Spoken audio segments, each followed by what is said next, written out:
नमस्कार सर्वांना. मी रामजी टेक सरकारी आपल्या मराठी मातृभाषेतील यूट्यूब चॅनलवरती मी तुमचं पुन्हा एकदा सर्वांचं स्वागत करतो. मित्रांनो, आज आपण तुमच्यासाठी एक खास आणि जबरदस्त रिक्रुटमेंट घेऊन आलेलो आहोत. ती म्हणजे समीर. समीर म्हणजे काय आहे? Society for applied microwave electronics engineering and research म्हणजेच समीर.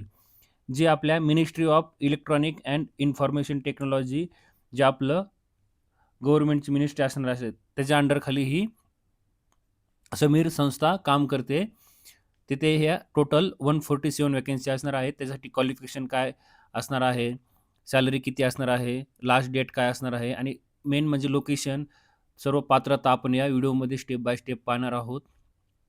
याच्यासाठी सर्व स्टुडंट पात्र असतील. ज्याचं ITI झालेलं असेल एनी ट्रेडमध्ये, डिप्लोमा असेल एनी ट्रेडमध्ये, BSc असेल तुमची फिजिक्स, केमिस्ट्रीमध्ये, MSc असेल तुमचे IT, CS, इलेक्ट्रॉनिकमध्ये. हे सर्व विद्यार्थी BE-BTech असेल तुमचं एनी ब्रँचमध्ये, हे सर्व विद्यार्थी ह्या भरतीसाठी पात्र असणार आहेत. त्याच्यामुळे हा व्हिडिओ तुमच्यासाठी नक्कीच फायद्याचा ठरणार आहे. तुम्ही हा व्हिडिओ शेवटपर्यंत नक्की पहा आणि आपल्या टेक सरकार या चॅनलवरती तुम्ही नवीन आला असताल तर आपल्या टेक सरकार या चॅनलला नक्की सबस्क्राईब करा, लाईक करा आणि हा व्हिडिओ जास्तीत जास्त तुमच्या मित्र-मैत्रिणींपर्यंत शेअर करा. जेणेकरून त्यांना हा समीर जी रिक्रुटमेंट आहे, या रिक्रुटमेंटचा फायदा घेता येईल. आणि मी डिस्क्रिप्शनमध्ये ऑनलाईन फॉर्म भरण्याची वेबसाईट आणि आपल्या टेलिग्राम चॅनलची लिंक दिलेली आहे. तुम्ही तिथे जॉइन व्हा. चला तर उशीर न करता आपण आपला रिक्रुटमेंटची सर्व माहिती पाहूया. मित्रांनो, हे ऑफिशियल समीरची ॲडव्हर्टाइजमेंट आहे 2026 मधील. SAMEER society for apply microwave electronic and engineering जी आपल्या ministry of electronic and information टेक्नॉलॉजीची ही संस्था आहे.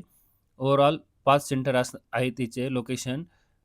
तुम्ही इकडे ॲप्लिकेशन लिंक तुम्हाला 25/1/2026 पर्यंत तुम्हाला ऑनलाईन अप्लाय करायचं आहे. तुम्हाला पोस्ट दिलेल्या आहेत, सर्व पोस्ट कोड दिलेला आहे. इथे जॉब डिस्क्रिप्शन दिलेलं आहे. टोटल वॅकन्सी दिलेल्या आहेत तुम्हाला पोझिशनमध्ये. प्रोजेक्ट इंजिनिअरसाठी 9 वॅकन्सी असणार आहेत. प्रोजेक्ट इंजिनिअर इलेक्ट्रॉनिक्ससाठी 9 वॅकन्सी असणार आहेत. CSITसाठी तुम्हाला 7 वॅकन्सी असणार आहेत. मेकॅनिकलसाठी टोटल 13 वॅकन्सी असणार आहेत. फिजिक्ससाठी 3 असणार आहेत. हे सर्व तुम्ही स्टेप बाय स्टेप व्यवस्थित रीड करा. हे 12 पानाचं PDF मी आपल्या टेलिग्राम चॅनलवर टाकलेलं आहे. प्रोजेक्ट सायंटिफिक असिस्टंट इलेक्ट्रॉनिक्ससाठी 19 वॅकन्सी असणार आहेत. मेडिकल इलेक्ट्रॉनिक्ससाठी 2 वॅकन्सी असणार आहेत इकडे. मेकॅनिकलसाठी 6 वॅकन्सी असणार आहेत. प्रोजेक्ट टेक्निकल असिस्टंट इलेक्ट्रॉनिक आणि इलेक्ट्रॉनिक मेकॅनिकसाठी 9 वॅकन्सी असणार आहेत. प्रोजेक्ट टेक्निकल असिस्टंट एसाठी फिल्टर. आता हे सर्व तुम्हाला डिप्लोमा असेल किंवा तुमचा ITI झालेला असेल, सर्व ह्या विद्यार्थी ह्या वॅकन्सीसाठी पात्र असतील. तुमचं क्वालिफिकेशन दिलेलं आहे. तुमच्या डिसिप्लिन पोस्ट वाईज तुमचं इसेन्शियल क्वालिफिकेशन दिलेलं आहे. तुम्ही व्यवस्थित रीड करा. BE-BTech असेल तुमचं, BSc केमिस्ट्री किंवा फिजिक्समध्ये असेल, इलेक्ट्रॉनिक्समध्ये असेल, MSc असेल इलेक्ट्रॉनिकमध्ये, तुमचं BE-BTech इलेक्ट्रॉनिक टेलिकम्युनिकेशन असेल, सिव्हिल इंजिनिअरिंग असेल, हे सर्व विद्यार्थी इथं व्यवस्थित क्वालिफिकेशन चेक करा. CSIT असेल तुमचं BE-BTechमध्ये, इलेक्ट्रॉनिकवाले, हे सर्व तुम्ही व्यवस्थित रीड करा. तुम्हाला टोटल 55% तुम्हाला मार्क्स लागणार आहेत. प्रोजेक्ट असोसिएट आहे इकडे वॅकन्सी. फिजिक्स असणार आहे. फिजिक्स पाहू शकता तुम्ही फिजिक्समध्ये. इकडे खाली मास्टर्स डिग्री लागणार आहे तुमचे. इलेक्ट्रॉनिक टेस्टिंगसाठी वॅकन्सी आहेत. मेडिकल इलेक्ट्रॉनिक्ससाठी वॅकन्सी आहेत. फिजिक्ससाठी, केमिस्ट्रीसाठी आहेत. केमिस्ट्रीसाठी पहा इकडे तुम्ही. मेकॅनिकलसाठी आहेत वॅकन्सी. तुमच्या अकॉर्डिंग तुमच्या क्वालिफिकेशननुसार तुम्ही इथे फॉर्म भरू शकता. ITI असेल फिल्टरमध्ये, इलेक्ट्रिशियनमध्ये, हे सर्व व्यवस्थित रीड करा.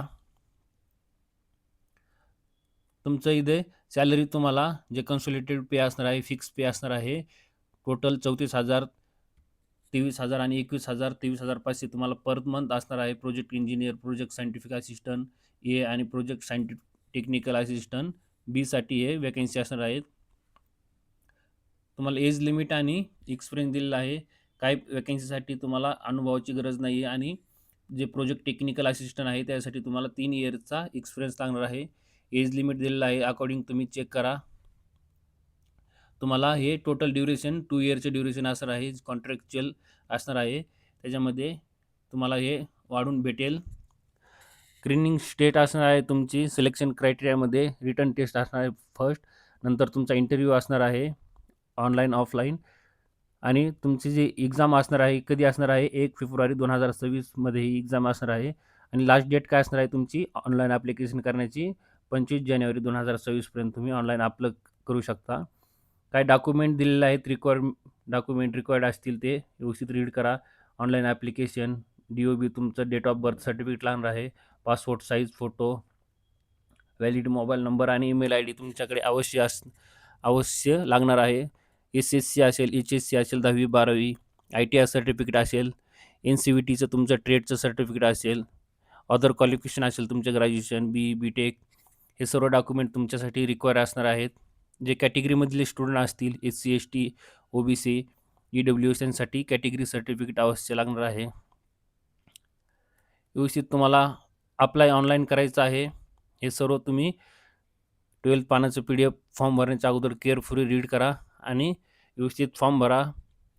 हे तुम्हाला कंटेंट वगैरे आपल्या मराठी भाषेतील कंटेंट वगैरे अपडेट वगैरे साठी तुम्ही आपल्या टेक सरकार या चॅनलला सबस्क्राईब करा.